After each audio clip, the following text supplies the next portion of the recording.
Wait.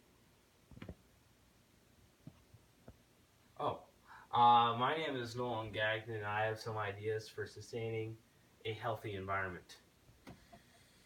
So, the first topic would be, of course, the planet before us. The planet before us was nice and clean. There wasn't us that ruined it. We put roads down. We made factories that spewed out terrible things, and boats adding fuels to the waters, and uh, companies cutting down forests to destroy habitats, and well, the list goes on. And we have the technology to avoid all of these things. And why don't we use it? Hmm, That's the question. And well, the problem with this is that we are endangering all organisms, including ourselves, and that's not good because it's us. And industrial places like Beijing and Shanghai pollute places to the next level, affecting everything. In Beijing, a heavily populated city, has had smog so terrible that kids had to be kept home from school. In Beijing, air is 20 times worse than what it is supposed to be to breathe.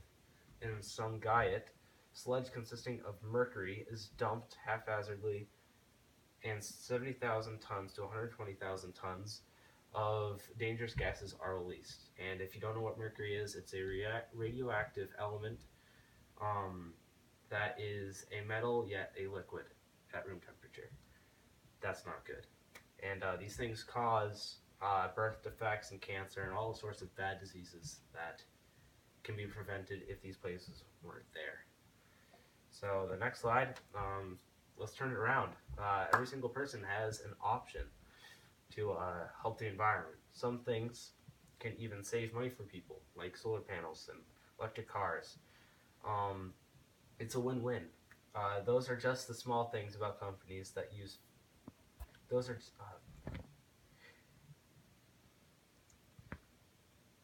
solar panels can range from $100,000 to just a couple $100, and a car with an MPG of 84 costs only $6,800. So that's a cheap option to keep the environment clean. The factories. So the companies in China are large culprits to destroying the earth. Factories that involve mining is one of the main issues. They use coal to produce energy for their factories to keep up and running. And the Environment Protection Agency states that China is above 500, which is 20 times higher than where you're supposed to be. This reading of air was taken on the streets of Beijing. Nuclear reactors are needed. Clean energy, no smog is produced. As of now, China is building 25 plants. This will almost double the amount of reactors they have now. This will help, but it still may not be enough. So, the rise of the actinides. That is an element family found on the periodic table right at the bottom. And all the actinides have the ability to conduct nuclear reactions, and nuclear reactors, they need these elements. And well, of course, there was that incident in Chernobyl, and that could be a question that will be asked in class. And well, it was caused by operator error. And what happened was they were doing like a turbine test, and there was a power surge, and nothing went right, and the lid slid off, and an explosion happened. Steam went everywhere. That steam was the element getting exposed, and that's what caused Chernobyl and what it is today.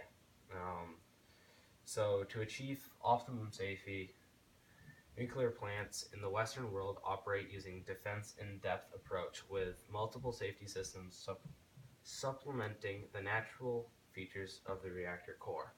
So we are turning this around. We're going to, or they're fixing these kind of problems with operator error. And yeah, so next slide. Rise of the Actinides Part 2. I'm not done yet. Nuclear power is the way to go because it is clean energy that won't run out for a very, very long time. There will be a time when people will have to stop using fossil fuels because there is only so much of it, or we destroy the ozone layer first, of course, and UV rays will penetrate us and every other living thing, which would be bad. Um, so we need to start building power plants so we can prevent this. And nuclear power plants can range from, in the US, there's a power plant that only does 500 megawatts. It can go all the way up to 3,000. So I'm sure there's a place that has more than that, or a better nuclear reactor that can go beyond even 5,000. But that's just in the US. The people. Every single person makes choices. It's part of life. Sometimes the choices we make can be both positive and negative outcomes. One example is that we use fossil fuels, have supplied energy, but now we are suffering from the pollution. Now people have a serious choice everyone needs to make together. Do we use expensive fossil fuels destroying all life, or going green with nuclear energy, saving the ozone, giving everyone clean, cheap energy, and saving other plants and animals? In Belmont, New Hampshire, our town. Belmont, most of the people recycle. In the school of Belmont, every classroom has a recycling bin our kids use, most kids. There are no major factories in Belmont, so we don't really have a problem with air pollution other than the fact that we have tons of cars and time to start changing to electric cars. And cars are getting more affordable. Like earlier, I said 84 mpg. That's ridiculously good for $6,800. You'll save tons of money that way, and you'll be saving the environment. So it's a win-win.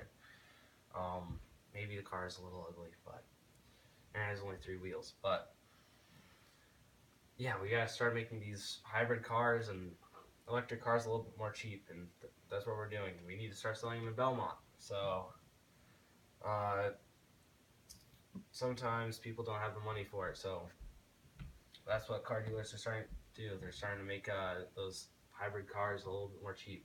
Like the Prius, very popular car. Not really sure anyone that drives it, but moving on. The result: not only will we save all organisms, but life will be easier all over. Recently, astronomers have found that the pollution has actually prevented precipitation.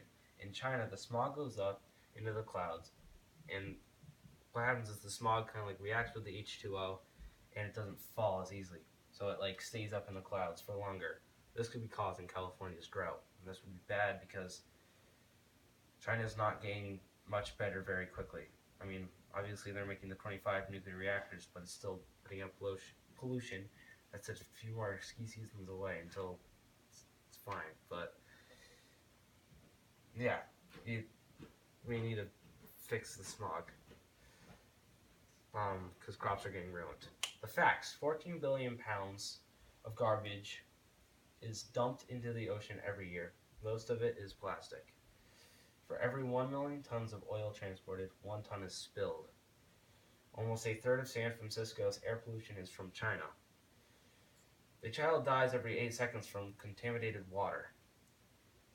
Breathing the air of Beijing has the same health risk of smoking 21 cigarettes. 1 in every 8 deaths is related to air pollution. 3.4 million die each year from water-related causes.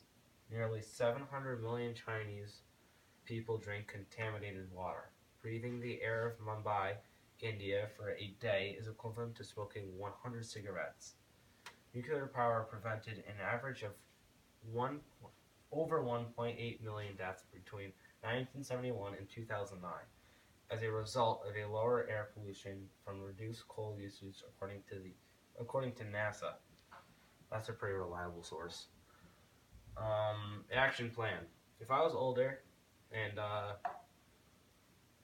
little bit more heard from everyone, I would suggest that China were to, get nuclear reactors. Like, I would be involved with organizations that support nuclear reactors or something like that, and I would suggest that China gets more. And of course, I would try to suggest that areas like Belmont to get electric cars and hybrid cars to save the environment and save people's money because that's what everyone wants. And this are my sources, and that's a wrap. Thank you.